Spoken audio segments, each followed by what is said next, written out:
The Pacific Northwest. Beautiful, majestic, but with a mysteriously destructive force lying just beneath its surface. Washington State lies directly beneath the Ring of Fire, a circle that traces the continents and islands on the outer rim of the Pacific Ocean.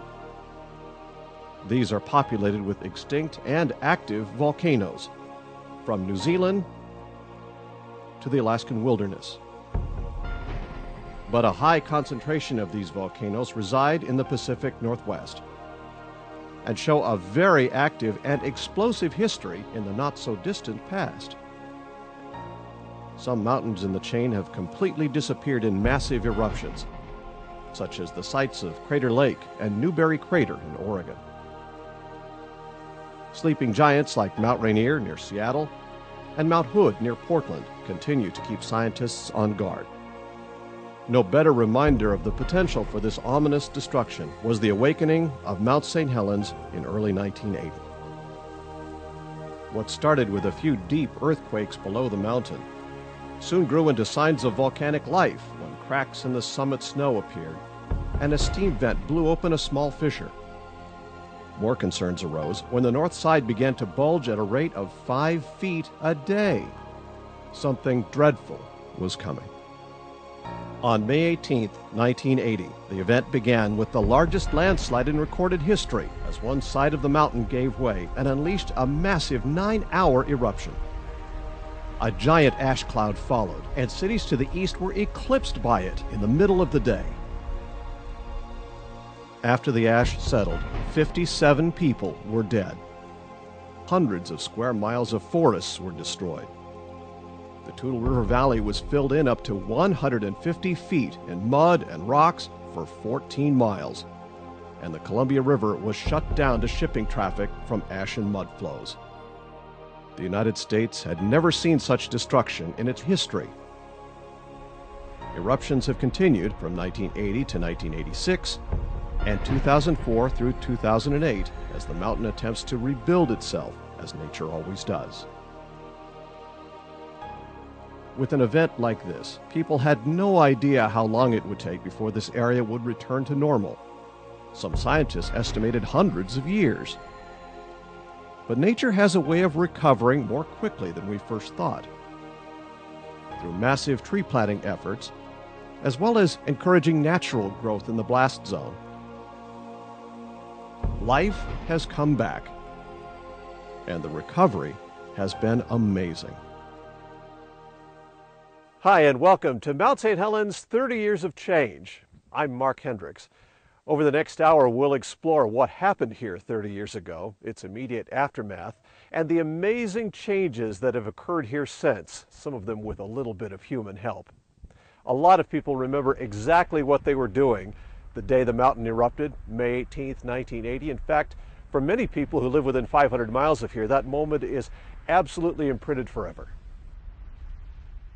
Back before the eruption, these hills were covered with old-growth timber. There were lakes here, cabins, youth camps. A lot of people thought this was paradise.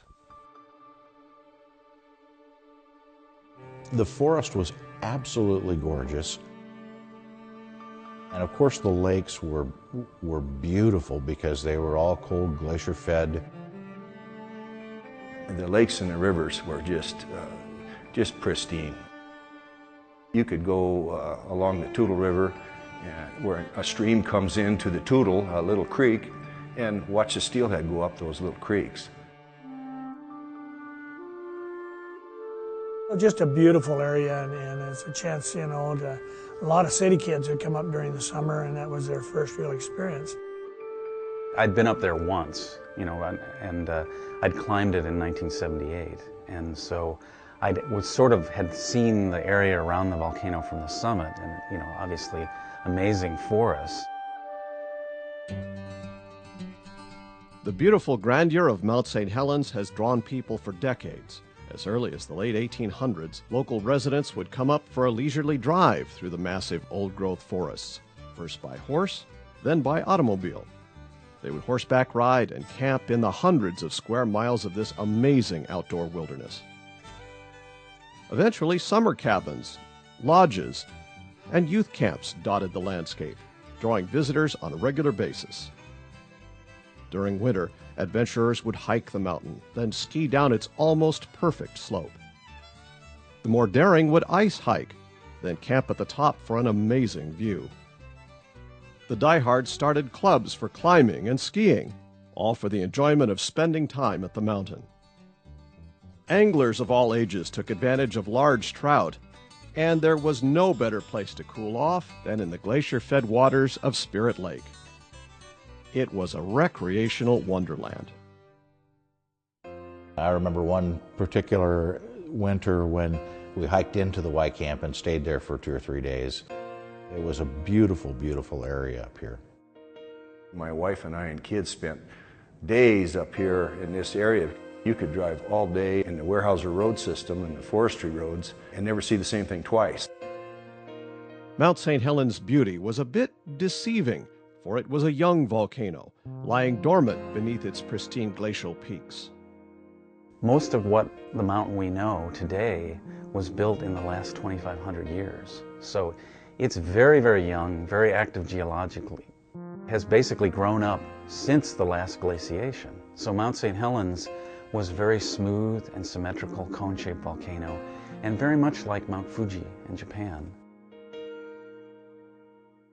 This area was prized for its recreation, for its great beauty, and also because it held some of the most valuable commercial timber on the planet. In fact, Weyerhaeuser's biggest parcel was just north of the blast zone. Nobody had a better appreciation for its value than Dick Ford, who was the superintendent of the land for Weyerhaeuser. I've been in the area my whole life, but after becoming a forester for Weyerhaeuser in 1970, I became eventually a district forester. Mount St. Helens actually grows some of the best trees in the world. There's no other place in the world that has this amount of rainfall and these productive soils to grow Douglas fir. And it is the #1 building wood in the world. This was our largest district that we had anywhere in the world, and Weyerhaeuser at the time had nearly 35 million acres, so that tells you how large this was. The last known eruption of the volcano was in 1857, and in the decades that followed, hardly anybody thought it would erupt again. Suddenly, in early 1980, the mountain began to show signs of life. We were just doing our normal stuff, and then one day we got a notice that Mount St. Helens was becoming active, and we were to leave the area for a while, at least until they could understand. And the first notice was some very deep, long earthquakes that indicated, because they were right under the mountain, that it was something occurring inside of the mountain. As days followed and the mountain cleared up, we started seeing some cracks forming, very large cracks forming in the mountain, and then day after day there began a buildup. And what we didn't know what was happening, but there was a magma pool forming in the mountain. The mountain first became active in March 20th. There was one seismometer, and the folks from the University of Washington seismology lab went down and confirmed that there was earthquake activity. So there was some scrambling that went on as the earthquake activity built to establish additional seismometers around the volcano.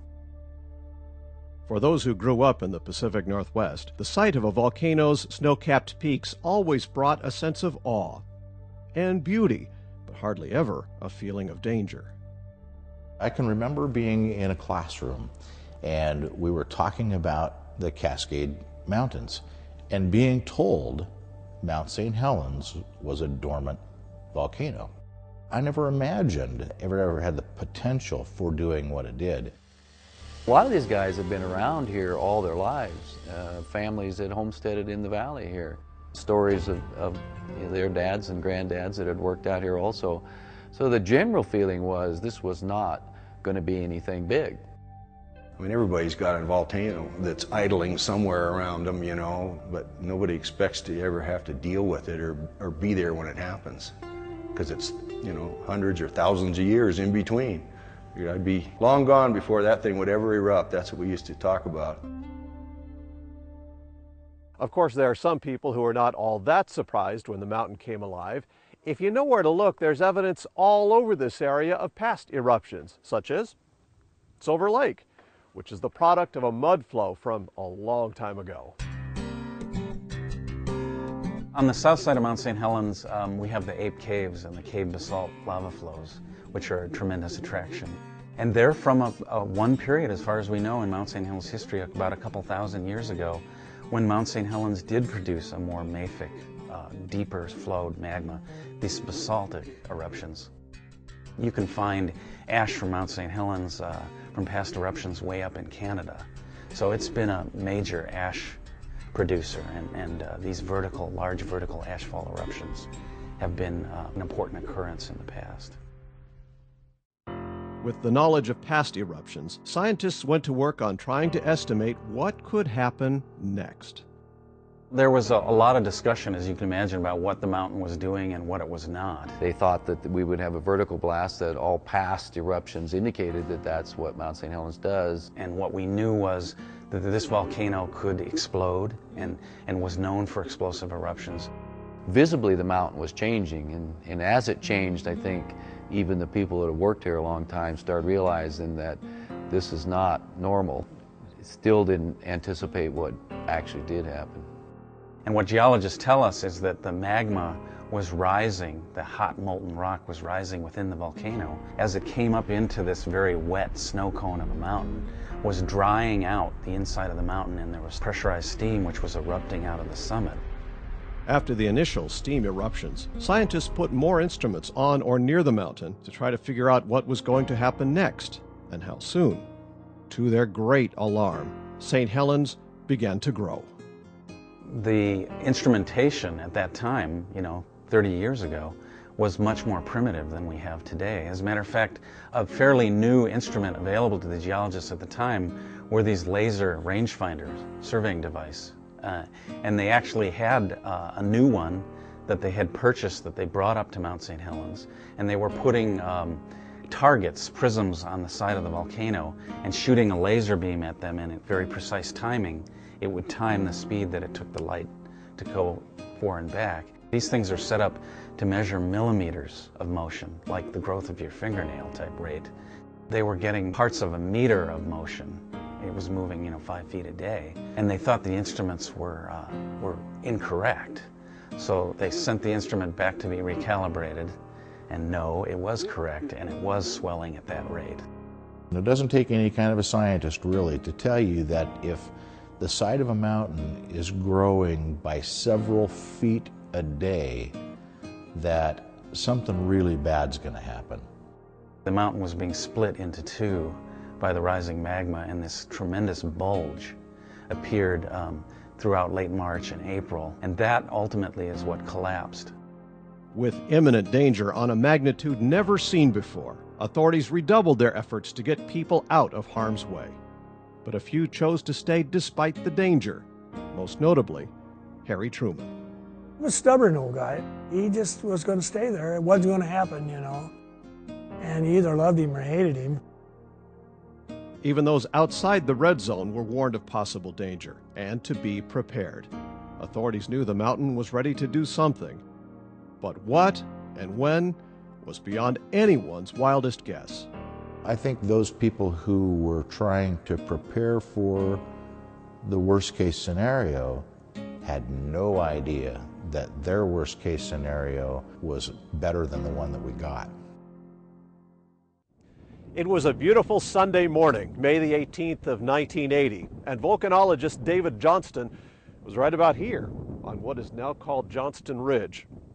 Suddenly he radioed in, Vancouver, this is it," as he watched the mountain blow up in front of him. The bulge that formed on the north flank of Mount St. Helens collapsed, and it created a huge landslide. It's actually the largest landslide in recorded history. It basically came down, crashed into Spirit Lake, pushed the water of Spirit Lake out and up into the adjacent peaks. About a 300-foot tall wave of water was displaced out of the lake and traveled about 800 feet up into the mountain. It basically washed up in there and washed back in. The bottom of the lake had been filled with this collapsing mountaintop, so the entire lake was lifted a couple hundred feet in the air. So the current bottom of the lake is above the former surface of the lake. The landslide was traveling fast enough that it went up and over Johnston Ridge and into the valley of South Coldwater Creek. Most of the landslide made a pretty untidy left turn and headed west following the path of least resistance down the North Fork of the Toutle River Valley and flowed about 14 miles downstream to about where that giant bridge, the Hofstede Bridge, is now. And that took about 10 minutes time for that whole thing to come to rest. After the landslide, the full power of the mountain was unleashed. The north flank of the mountain slides down, opens up that chamber, and basically you had this sideways release of tremendous pressure in this tremendous sideways explosion, what we call the lateral blast. And that thing was traveling supersonic at first, and over the up to 17 miles that it traveled from the volcano, it was going at an average speed of about 350 miles an hour. It was not just the blast of air, it was a blast of hot, glowing, fragmented rock. It has been described as 500 atomic bombs, so you can imagine that. If you look at the first 6 miles, it's what we call the zone of complete destruction. There's nothing left. The trees that were there are gone, the earth is gone. It's blown to bare rock. Any vehicles or any people that were in that area have never been found. And of course, as it tore the forest apart, in the first ridges closest to the volcano, Johnston Ridge included, it was powerful enough that it literally pulled the trees apart into pieces, and that blasted forest became part of the blast itself. Geologists call the area on Johnston Ridge the tree removal zone because the blast was literally picking the trees apart and fragmenting them, and all you'll see on Johnston Ridge today are the remnants of fragmented stumps.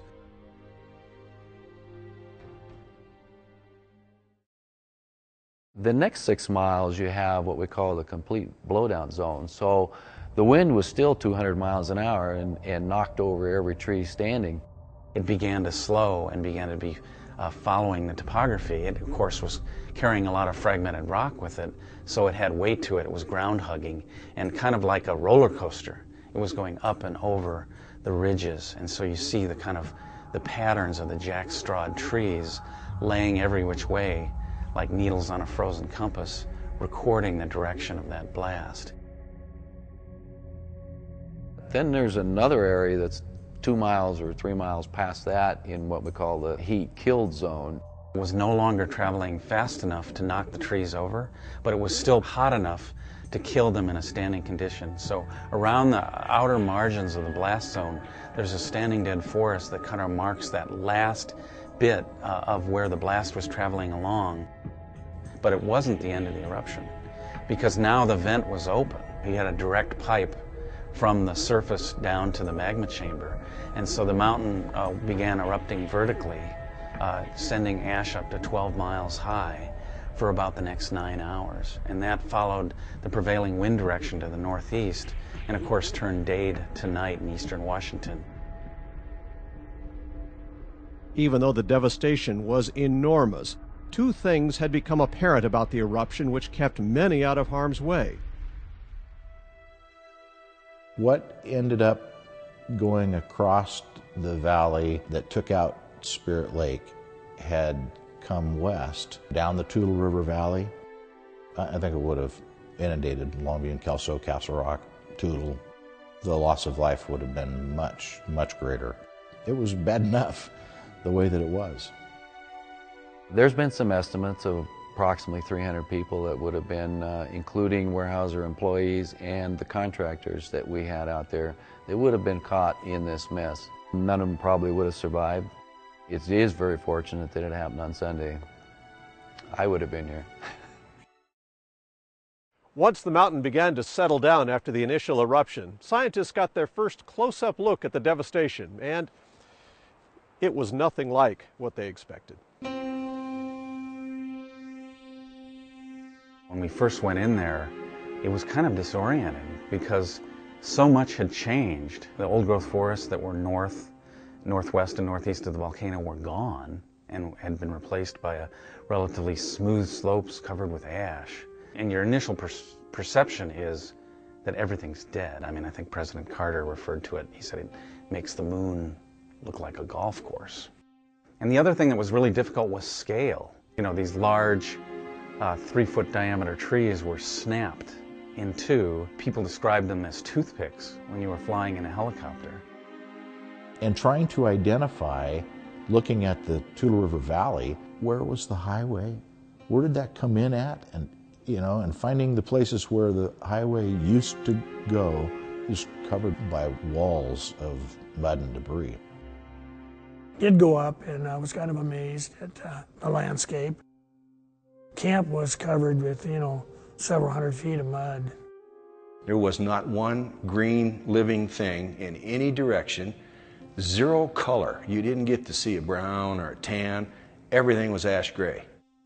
The soils remained in place, although perhaps buried under tephra and ash that was deposited, and then further buried for good measure by pyroclastic flows. These were flows of incandescent pumice up to 800 degrees Celsius. So any biological molecules that were remaining there after the avalanche would have been vaporized and I assume reduced to their component elements or compounds. So nothing biological remained. I did wonder what would grow. I had doubt in my own mind about whether or not we could reforest this, that trees would actually grow up here in my lifetime. We never dreamed that we'd ever see anything in our lifetime come back. Up in the center of the mountain, things were still happening. The initial crater that was observed was pretty smooth looking, and there was a vent in the center of the crater, you know, on the order of hundreds of feet across. And so a series of muffin-like lava domes began to form with this oozing rock coming up to the surface, slow-moving lava flows. With all of the destruction before them, one positive discovery was soon noticed by the scientists and recovery teams. There were, I think, about 120 new lakes and ponds that were formed by the eruption. I think the most remarkable ones were Coldwater Lake and Castle Lake because these were quite large. They were formed by damming streams following the eruption.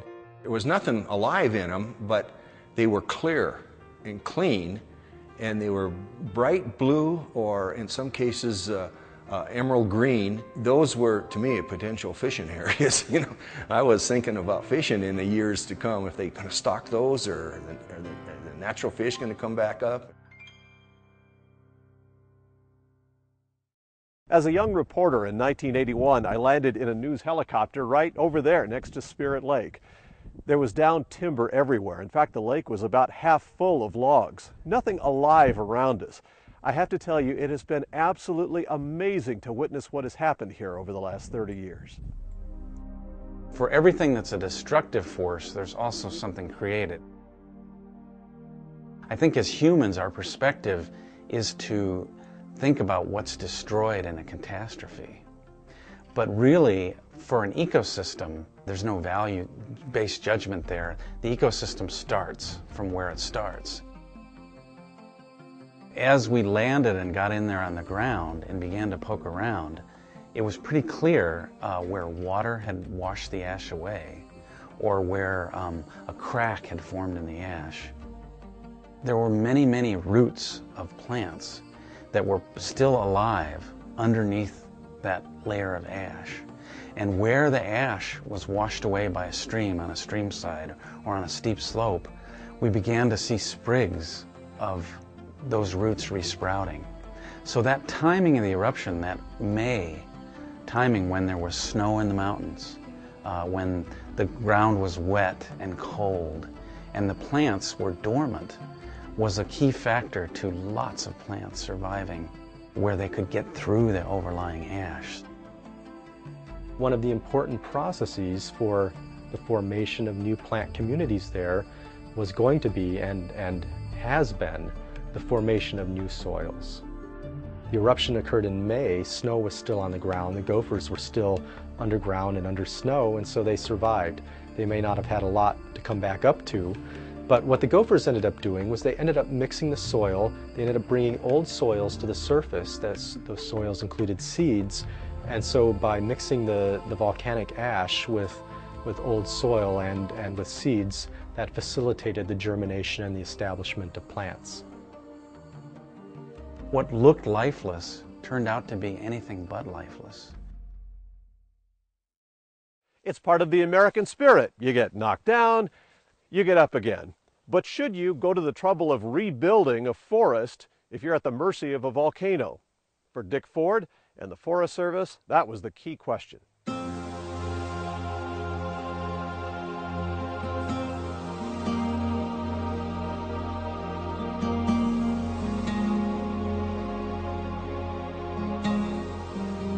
When I first came up here and I saw the devastation, I had doubt in my own mind about whether or not we could reforest this, that trees would actually grow up here in my lifetime. We had 650 miles of roads that were buried by this ash, culverts washed out, bridges gone. So we spent 3 months cleaning out the roads, fixing bridges so we could have access back into this area before we could even start harvesting. Nobody in the world had ever faced anything like this, both from salvaging logs to the reforestation. First thing we did was buy a few trees from other people that had surpluses so we could plant our next season, which would have been 1981. You need a 2-year window at minimum to plan for reforestation because that's the minimum age of a tree that you plant in the ground. We had some real challenges here though. You normally have to have the roots into good organic soil. That soil was buried by ash here. So we knew that we were going to have to dig through the ash and then put the roots in the soil underneath. That was going to be a real challenge since some of the ash was as deep as 2 feet. The plan was we'll stay as far away from the mountain as we can get. 18 miles is our farthest ownership from Mount St. Helens that was in this blast. So we started there the first year. The ash was only about 2 inches deep, so that made it simpler from that perspective, and we saved the worst for last because it was the closest to the mountain. The time we finished, which was 1987, we had a good feeling of the safety aspect of what was going to happen and felt more comfortable about moving closer and closer to the mountain.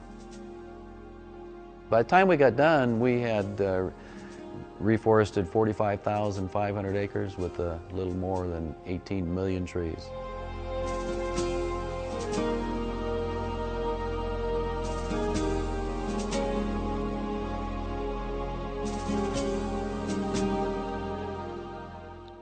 After the volcano stopped erupting and the land around here stabilized, a lot of people wanted to come up here to see what had happened. The problem is the road is out there somewhere, buried under a landslide. And so construction began on a new road. Construction began on the $165 million, 48-mile Spirit Lake Memorial Highway in 1986, after much planning and political maneuvering. The highway had to be built high above the valley floor to prevent it from being covered by another mudflow or landslide down the Toutle River Valley. It was also engineered to withstand earthquakes and future eruptions. In just 5 years, the highway was completed to Coldwater Ridge. One thing that makes this area special is that in 1982, President Ronald Reagan declared the blast zone a national volcanic monument. 110,000 acres were set aside for research, recreation, and education, with the focus on the environment being left to grow back naturally without human intervention.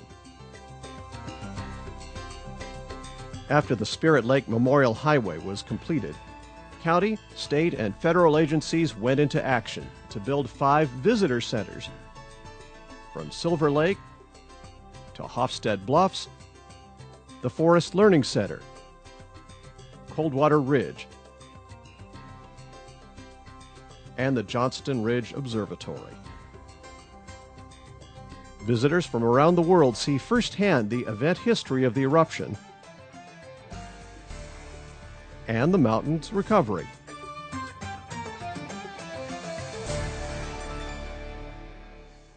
One of the major problems caused by the eruption was all of that ash and sediment washing down the Toutle River and into the Columbia, where it disrupted shipping. So the Army Corps of Engineers designed and built the Sediment Retention Dam. It's a massive 1,800 feet long and 184 feet high and made from earth rather than concrete. Its sole purpose is to let the Toutle River flow but hold back the ash and sediment from the mountain.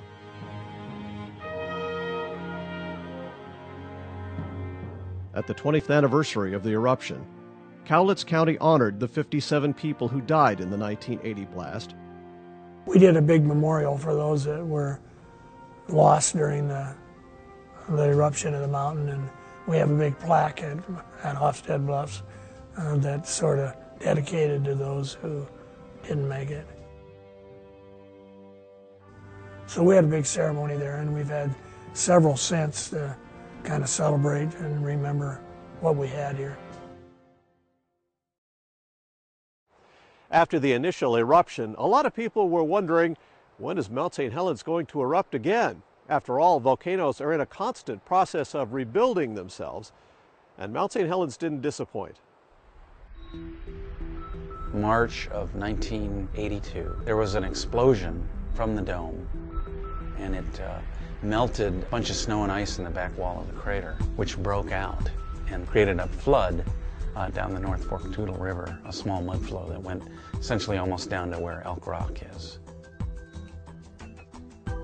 We're looking at these loose, fragmented volcanic materials that are sort of draped on the landscape, just kind of piled up there.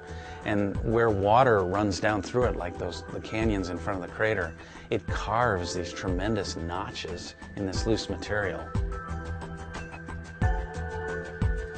One of the big surprises following the eruption was not just the formation of the lava dome, but quite its opposite, a glacier right next to it. After 1986, the mountain kind of went quiet, and went quiet for about 18 years. A glacier formed in the crater from the snowfall onto the rim and into the crater. That area around the back of the crater, shaded from the south by the crater walls and shaded by the lava dome to the north, was a perfect spot. So America's youngest glacier formed. The mountain came back to life in 2004 to begin another major dome-building phase. The first sign we had of it were swarms of earthquakes. Of course, again, earthquakes being an important indicator of rock fracturing and magma movement beneath the surface. So many of us expected this seismic swarm to kind of build and then die off. And each subsequent phone call that I'd get from the geologist is, Peter, it's continuing to increase. And so it became clear within the matter of days to a week that Mount St. Helens was getting ready to do something. Of course, the world's attention was focused on Mount St. Helens, and over the course of about 2 to 3 weeks, we went from a quiet volcano to one that was back into an eruption. We were getting a very large dump truck load of lava being erupted continuously into the crater every second. So at that rate, geologists calculated that it would be probably 100 years or less for that missing part of Mount St. Helens to be rebuilt. Mount St. Helens is not done, and we certainly need to watch it. To some scientists, the quick regeneration of the area is not a big surprise. Eruptions and recovery are just a part of living in the Ring of Fire. When Mount St. Helens gets busy, it can get very busy, and it can do impressive things. And that obviously builds a mountain that we know and love, but it also has some potential consequences in terms of the hazards associated with that volcanic activity. Coldwater Lake didn't exist prior to the mountain's eruption, and now it's a symbol of the renewal of this area, because not only is it a great place to come and sit and spend an afternoon, it's also possible to catch fish in here. Our planet has an incredible ability to regenerate and to see new growth. As much as the eruption caused a change, so much is still the same. may never be quite the same, but in a lot of ways it will always be the same too. There's no way stopping nature. It's going to do what it's going to do, and if it's erupted and come back 3 or 4 times, it's going to continue to do that. We can't screw it up enough that she can't fix it. You see elk, deer, coyotes, cougar, mountain goats in the high country. Many of the same species that were there before the eruption are coming back. The area is alive with wildflowers in the summertime. You'll often hear ecologists say, "We expected this. It looked like a moonscape. It would take forever." Either I was too ignorant to have those expectations, or I just didn't feel like I had to pin anything on those expectations. I am often awestruck out there. I was when I first arrived, and I continue to be more awestruck than ever 20 years after working there. Many lupins can extract phosphorus from rocks that other plants can't access. It can avoid drought. These soils were very drought tolerant. It can pollinate itself, so it doesn't have to rely on a pollinator finding an isolated plant in that remote landscape. Even an area like Spirit Lake, which saw total destruction both above and below the waterline, has come back to life. Right now there are aquatic plants on the shore of Spirit Lake at the edge of the pumice plain, that is the side closest to the crater. So that certainly brings up the question of why is that happening?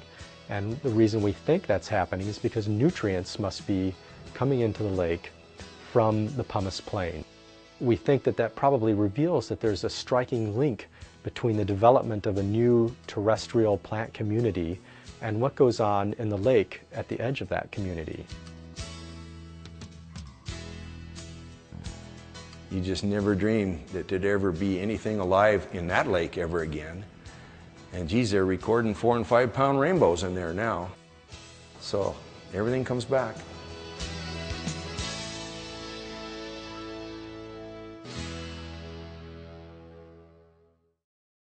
The eruption 30 years ago affected so many lives, and for some of those folks, the change was profound. The biggest impression it had on me is how temporary everything is. Not only life, but everything that you can see and everything that you're used to, how fast it can be gone. And you can only have a memory of what you never ever would have suspected would ever go away. Just do what you really want to do. Do it when you can. If you can retire early, do it. Don't stay there to get the last dollar and then die 2 years later. Just do it right now while you got a chance, because we're so temporary. The 1980 eruption is one of those things in my life that I compare to having children. There's nothing yet that compares to having children. This is a close second. Even today when I drive up here, it just never ceases to amaze me that these things were planted in an area that went through that kind of devastation and that deep ash. It makes me proud, and I'm sure that everybody at Weyerhaeuser's proud of what they've done here. I wonder sometimes, looking back on it, why me? Why was I placed here to go through all of this? I'm very proud of what's happened here. My appreciation of the complexity at Mount St. Helens has grown by leaps and bounds. That even with relatively few species, things are extremely complex, and they're just quite different than you see other places. My appreciation for how complex even relatively simple systems are has really grown. Well, I kind of like to see it during my lifetime come back. Probably is going to take years and years, but it's coming back, and beauty is different, but there. After 30 years since May 18th, 1980, people are coming up to the mountain to reconnect with the beauty and to remember what changed this landscape forever. They're reminded of the devastation that was brought on by it, and they're amazed by the beauty that is coming out of that devastation.